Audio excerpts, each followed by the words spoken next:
Hai semua, pernah tak terfikir pertanian ini bukan sekadar sawah padi atau kebun sayur saja? Hari ini, pertanian dah berubah jadi satu bidang yang cool, moden dan penuh teknologi.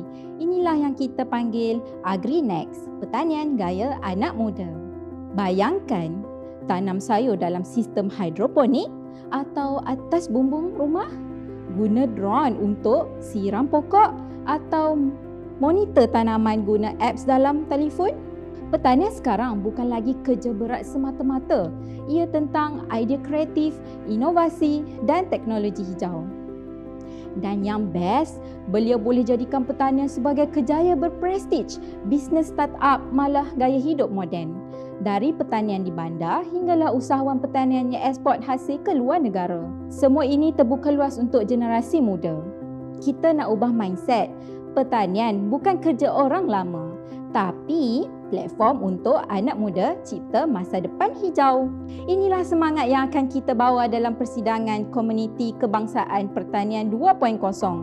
Tempat di mana idea-idea baru teknologi terkini dan semangat belia digabungkan untuk menggerakkan masa depan pertanian.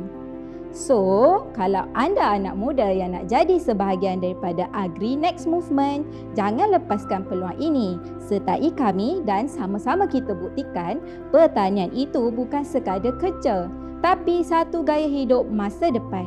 Jumpa anda di persidangan Komuniti Pertanian Kebangsaan 2.0.